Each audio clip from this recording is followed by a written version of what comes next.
everyone, this is Suprava. Welcome back to another session with me. In today's session, we will be discussing about one more acyanotic congenital heart disease, and that is ventricular septal defect or VSD. So before going straight into the topic, let us have a look on the normal heart. So here we have a diagram of the normal heart. And as we know that we have four chambers in our heart, that is right atrium, right ventricle and left ventricle. And each of these pairs are separated by a wall which is called as septum. So now let us see the lower side of the heart, that is where the ventricles are present. Now we have two ventricles, that is right ventricle and left ventricle, and these ventricles are separated by the ventricular septum or the wall. We call it as ventricular septum. Now when there is a gap or hole in this ventricular septum, we call it as ventricular septal defect or VSD, which is our today's condition. So basically, once the heart develops, so once the septum has been developed, and after the development of it, when there is a gap in between the in between these two chambers, or we can say when there is a gap or hole in the ventricular septum, we call it as ventricular septal defect. So let us see what is the definition of ventricular septal defect. So ventricular septal defect is a congenital defect in the interventricular septum which allows shunting of blood between the left and right ventricles. So basically this is a defect or this gap or hole in the interventricular septum. This allows a connection, an abnormal connection between the left and right ventricles. So when we saw the normal heart, we learned that there is no connection between the between these two ventricles, right? So these two ventricles are separated by interventricular septum. Now when there is a gap or hole in the interventricular septum, it creates or it establishes an abnormal connection between these two chambers, and that allows shunting of blood from the left side to the right side of the heart, which we say left to right shunt. Now how this left to right shunt is established and what do we mean by left to right shunt, that we would learn in detail in the later slides. But to understand VSD in detail, we need to know how does this septum develop. So first we have to understand how does this septum develop. So we would be able to understand that how this gap can be formed or how this hole can be formed. Now here we would concentrate on two things, that is the endocardial cushion and the apex of the heart. So here basically two things happens. So from the apex or tip of the heart, a muscular rigid tissue grows upward and a thinner membranous region comes down from the endocardial cushion. Now when these two things fuse together, they form the septum. And this is how two separate chambers are formed. Now, as I told you that a muscular rigid tissue from the apex of the heart, starts growing upwards, and a thinner membranous region comes down from the endocardial cushion, and these two fuses together, and that is how the septum is formed. Now, if these don't fuse together, then a gap or a hole is formed, which is called as VSD or ventricular septal defect. So this is how basically a gap is left between these two chambers. Now let us see what are the different types of ventricular septal defect.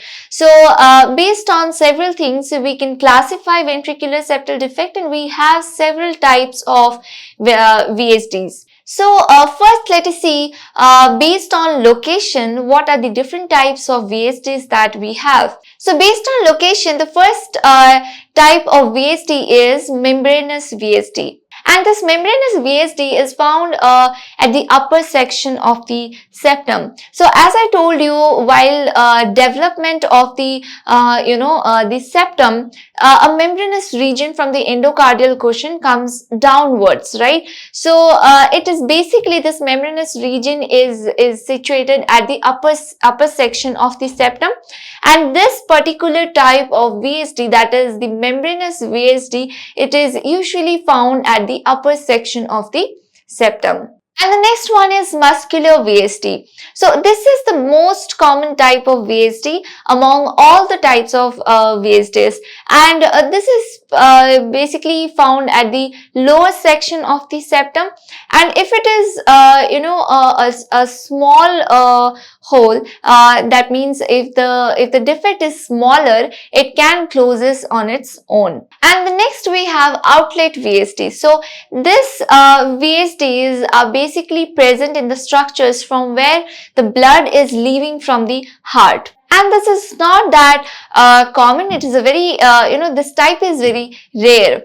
So basically, as I told you, that this would be present near the structures from where the blood would, leaves the heart, right? So can you guess where it would be present? Yes, pulmonary valve and aortic valve. So as we know that from the pulmonary valve, it would, the blood would go to the lungs to get oxygenated, and from the aortic valve, the blood would leave the heart and it would be, it would go to the aorta and then to the rest of the body. So these are the two structures from where the blood leaves the heart, right? So outlet VSD is present in particularly in these near to these structures. And then the next is inlet VSD. So this is completely opposite of outlet VSDs. So basically in this type of VSDs are present in the structures, near to these structures where the blood is entering the heart. So basically that is tricuspid valve and bicuspid or mitral valve. So these are the structures near to which this type of VSDs are present. So now this was about based on location. So based on the location where the the defect or the hole is present, based on that we can divide it into into four types, that is the muscular, membranous, and then inlet and outlet. Now let us see based on size what are the different types of VSD. So based on size we have small VSD. So where the size of the hole is less than 1/3 of the size of the aortic root. And then there is moderate VSDs.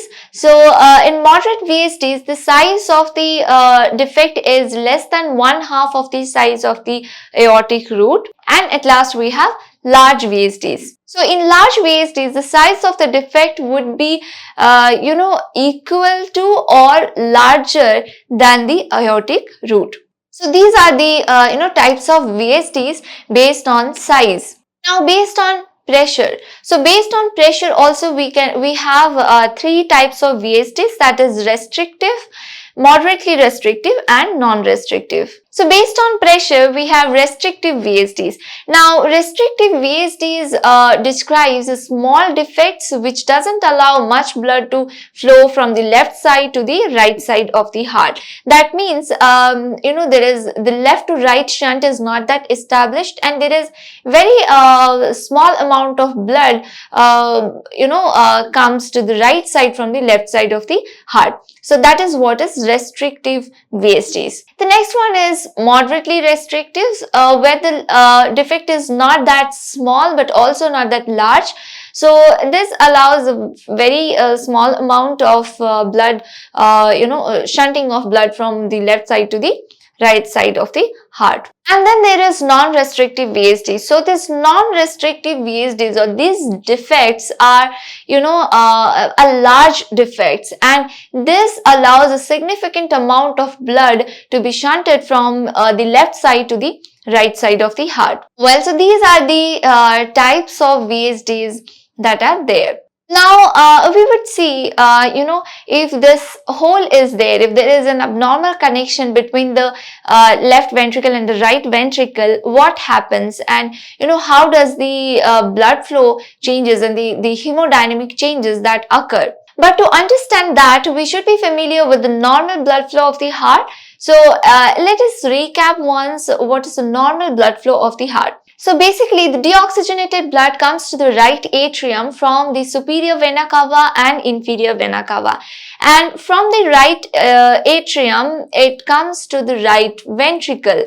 And from right ventricle through the pulmonary valve, it goes to the lungs. And there the gas exchange occurs. So after the gas exchange, the blood becomes oxygenated, right? So the oxygenated blood enters the left atrium, and from left atrium it comes down to the left ventricle, and from there it goes to the aorta, and from the aorta it is pumped to the all over the body. So that is what is the normal blood flow. Now here we understood that there is no connection between the left ventricle and right ventricle, right? But in our condition, into our today's condition, that is VSD, ventricular septal defect, we have an abnormal connection between the left ventricle and the right ventricle. So let us understand how does this would impact the hemodynamic status, or what will be the hemodynamic changes that would occur. So to understand that, let us have a schematic diagram of the heart, which would help us to understand the blood flow in a more better way. So here we have right atrium, left atrium, right ventricle and left ventricle, and we also have a defect or the VSD, that's ventricular septal defect. Now let us start from the beginning, and we would see that how does this defect would change the hemodynamic status. So here, as we can see, that the deoxygenated blood enters the right atrium from the superior vena cava and inferior vena cava, right? So the blood enters specifically the deoxygenated blood enters the right atrium, right?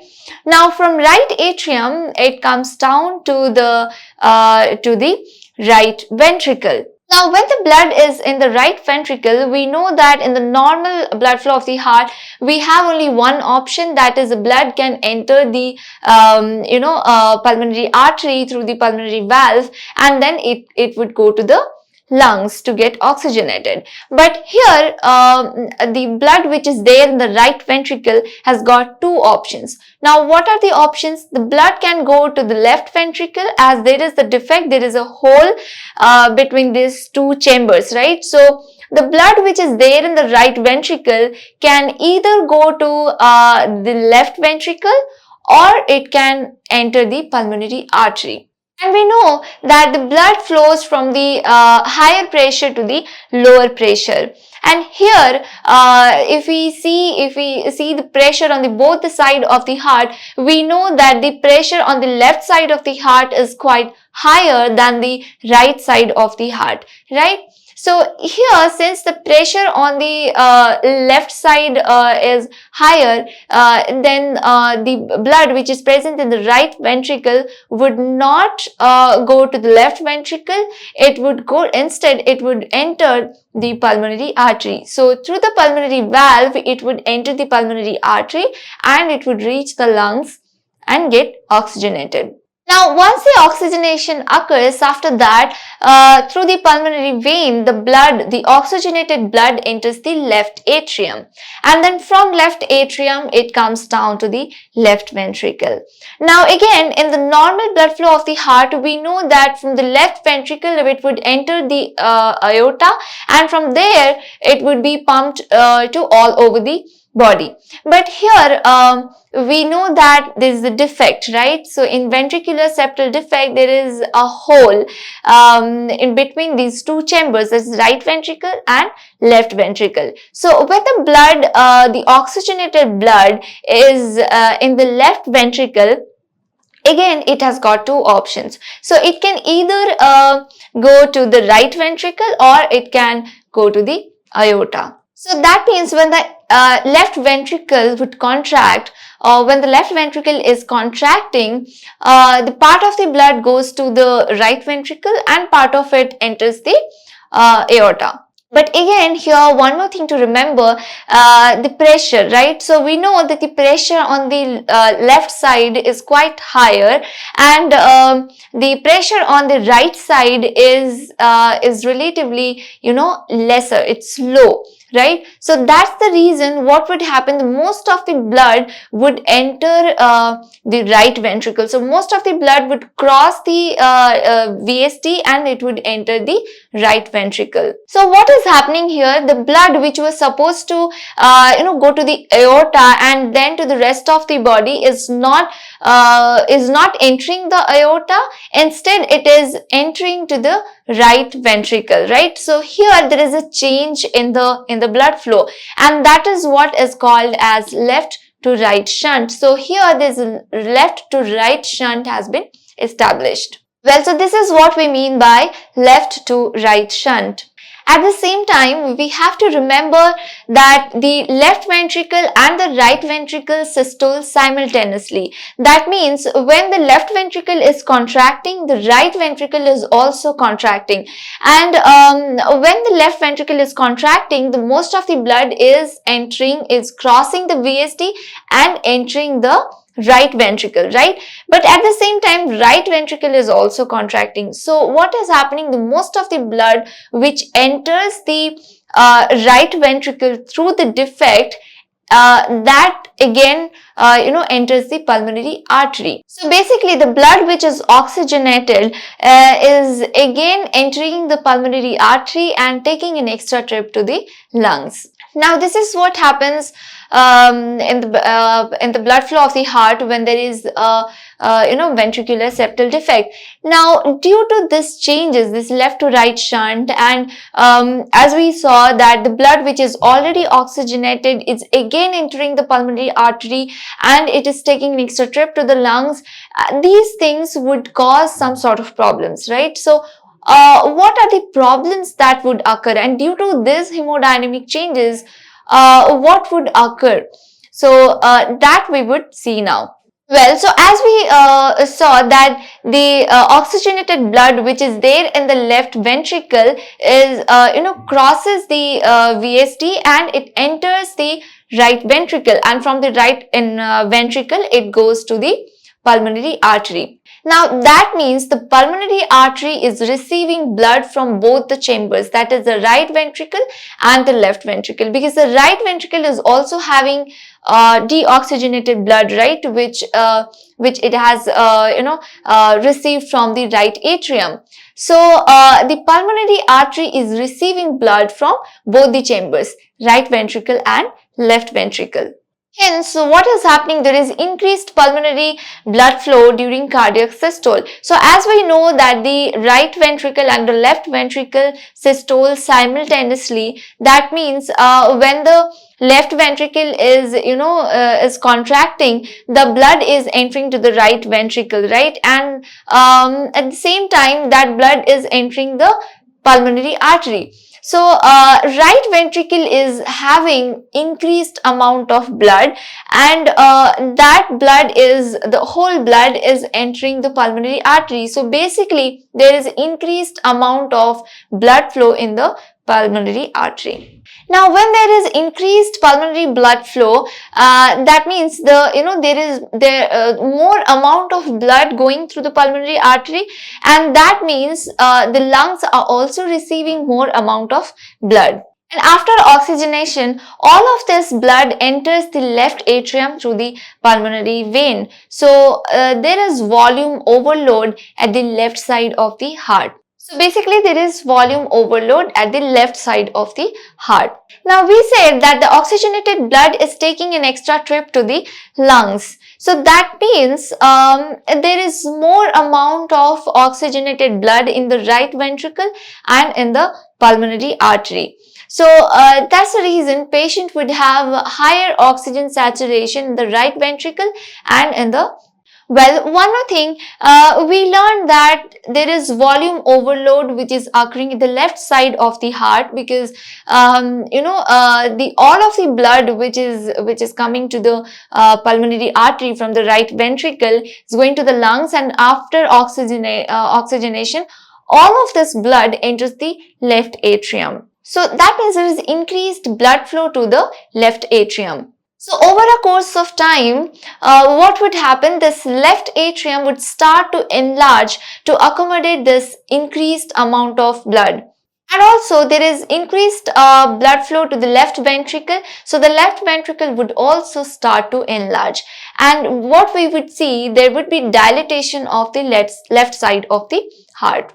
And also we know that there is increased amount of blood flow in the pulmonary artery. So what would happen over time, the lungs would also try to make up for that, and that's the reason there will be pulmonary artery hypertension, because the artery is receiving more amount of blood, right? Now it would start to get damaged over a course of time, and eventually there will be pulmonary hypertension.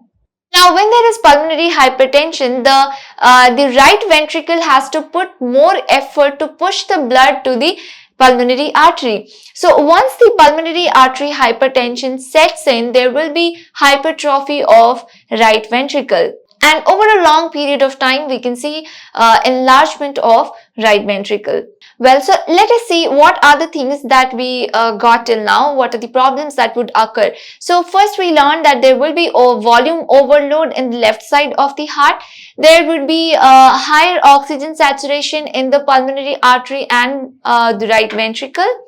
And then there will be dilatation of the left side of the heart, and eventually we would see that there will be hypertrophy of right ventricles, and over a long period of time we can see right ventricle enlargement also. So basically what is happening, there is pulmonary artery hypertension, and because of that the right ventricle has to put more pressure to push the blood to the pulmonary artery, because it has increased amount of blood and it is trying to push the blood in a narrower artery, right? So the pulmonary artery has been narrowed, it is damaged, and there is pulmonary artery hypertension. So over time what would happen, the pressure on the right ventricle would exceed the pressure on the left ventricle.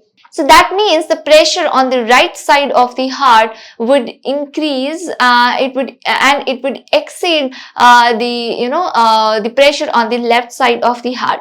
So now what we have, the right side of the heart is having higher pressure and the left side of the heart is having lower pressure, which is not supposed to be like that, right? So in the normal heart, we know that the pressure on the left side is higher because it has to pump the blood to the all over the body, right? But here what happened due to this VSD, the long-term effect, what happened, there is the pressure on the right side is quite higher than the left side. And we know that the blood flows from the higher pressure to the lower pressure, right? So here the right side of the heart has higher pressure and the left side of the heart has lower pressure, right? So definitely what would happen, the blood would flow from the right side of the heart to the left side of the heart. Therefore, right to left shunt would be established. And this condition is called as Eisenmenger's syndrome. So basically what we saw previously, that because of the pressure changes, when the oxygenated blood is there in the left ventricle, it would not go to the aorta. Instead it would enter the right ventricle because the right ventricle has lower pressure, right? But here, as there is pressure changes, right, the right ventricle has a higher pressure than the left ventricle. What is happening? There is conversion, there is shift in this shunt. So from the left to right shunt, now there is establishment of right to left shunt, and that is called as Eisenmenger's syndrome. Now, when there is right to left shunt, you also have to understand that the blood which is not oxygenated, so the deoxygenated blood which is present in the right ventricle is entering the left ventricle, and from the left ventricle it would it would go to the aorta and to the rest of the body. So the blood, the deoxygenated blood is going to the circulation, and that's the reason the baby would turn cyanotic. So once this Eisenmenger syndrome is established, after that the baby which was who was acyanotic would turn cyanotic. So this is what happens in ventricular septal defect. Now let us see what are the clinical manifestations that we can see. So if the VSD is small, that means if the gap or the hole is small, in that case the baby would be asymptomatic, and the baby would have normal growth and development. But in case of large VSDs, the child would have symptoms. So first thing, heart murmur. Now why there will be heart murmur? Because there is a hole, and from that hole a lot of blood is, there is shunting of blood, and there is increased amount of blood which is entering the right ventricle, and also there is increased amount of blood which is entering to the pulmonary artery. So that would cause some sort of turbulence, and because of that there will be heart murmur. So basically this heart murmur would be holosystolic or pansystolic. So that means throughout the systole this heart murmur would be present. And also in case of small VSDs, the heart murmur is quite more, because if the hole is smaller, there would be more turbulence, because more increased amount of blood is going through that defect, so it would cause more noise, and that's the reason if the hole is smaller there would be more turbulence, and we can the heart murmur would also be more. And also there would be fatigue in these children, because they need more energy, because there is increased amount of energy is burning out. So their heart is exhausted and the heart is tired, because the heart has to pump more to push that extra amount of fluid, and that's the reason these children would have fatigue very easily. And then we can see sweating.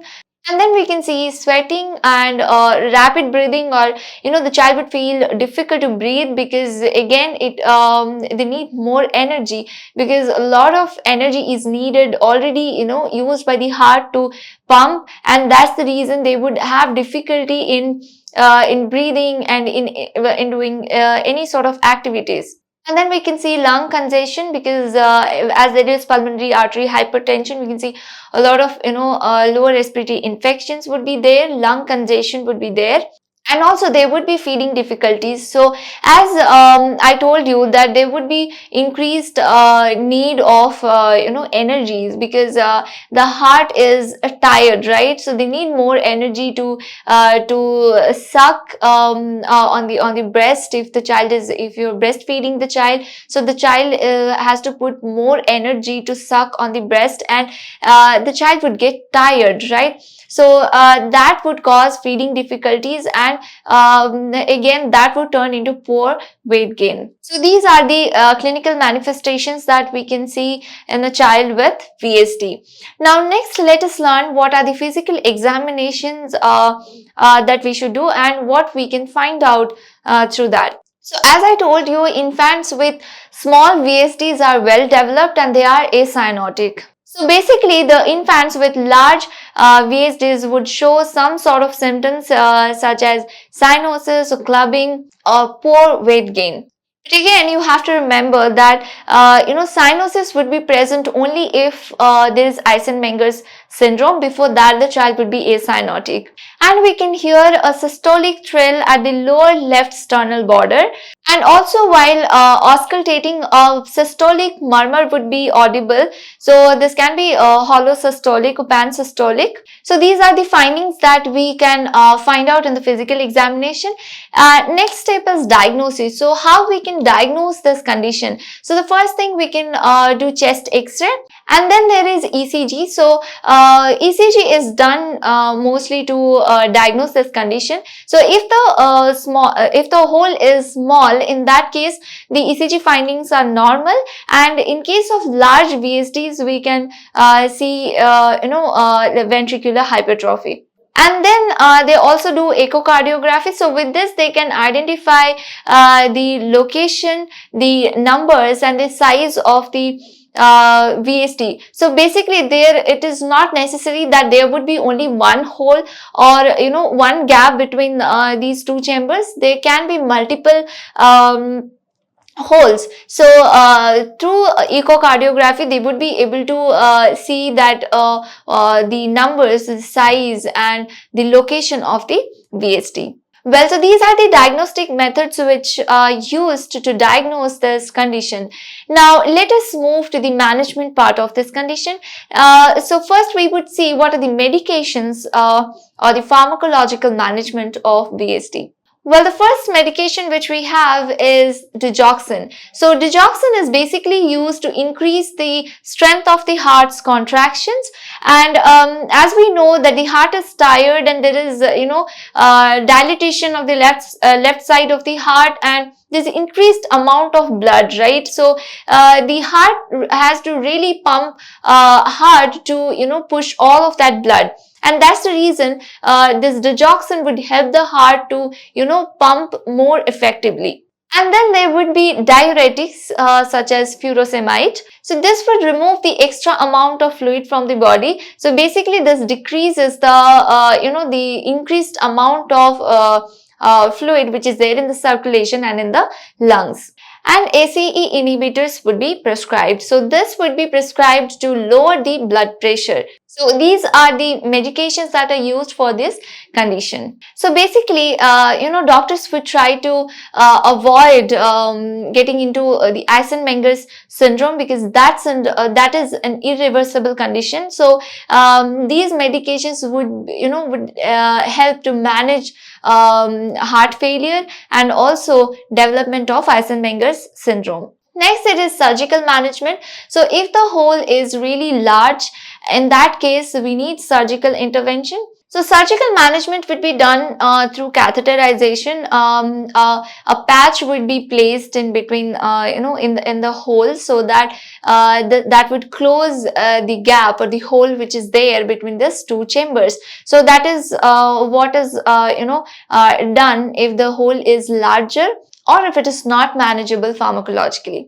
Now let us move to the nursing diagnosis. So we have already learned about the problems that would occur due to this ventricular septal defect. Now let us see what are the nursing diagnoses that we can think of. So the first thing would be decreased cardiac output. So here I have not added the related factors, as we have already discussed the condition and we know that what are the problems that would occur and why it would occur. I would hope that you would go through the condition and you would add the related factors.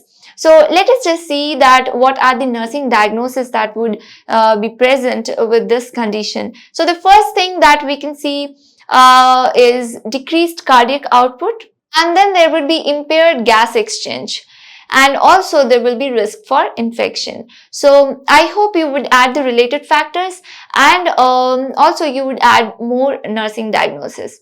Well, so next let us move to the nurse's responsibility. So as a nurse, it's very important to know what are your responsibilities, right? So if you have a child with this condition, what are the aspects that you should take care of and what are the things that you should monitor, that we would see now. So the first thing is monitor the heart rate of the child. So you have to observe the quality, the strength of the heart rate, and also the peripheral pulse, the skin color of the baby, and whether the baby is becoming hypothermic. All these things you have to monitor.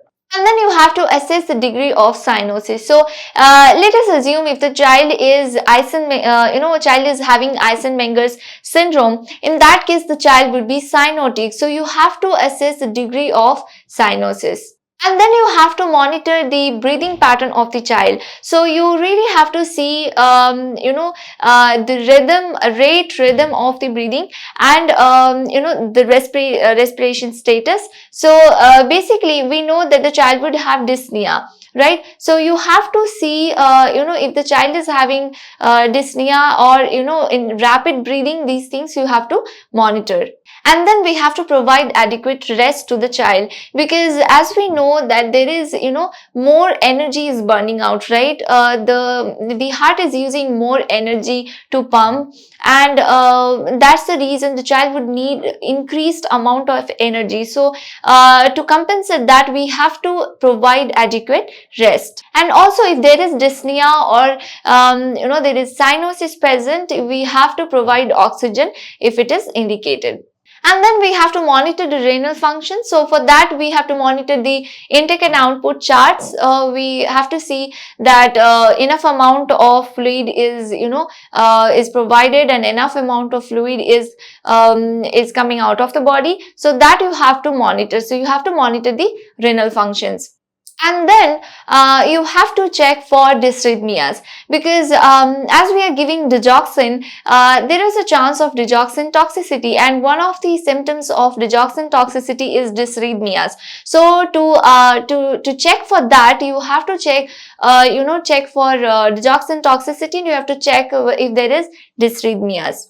And also, the child would be prescribed with diuretics. So what diuretics does, this diuretics would remove the extra amount of fluid from the body, right? So when there is removal of fluid from the body, there is a chance that the potassium level would be low, right? Now, this low potassium level would cause digoxin toxicity. So you have to really check if there is low level of potassium, because that again might cause digoxin toxicity. So you have to monitor the potassium level of the child. So these are some of the nurse's responsibility that you should be concerned of if you have a patient with this condition. Well, let us conclude our today's topic here. So today we learned about ventricular septal defect. So we learned how does this defect forms, and what are the clinical manifestations that we can see, what are the problems that occur due to this defect,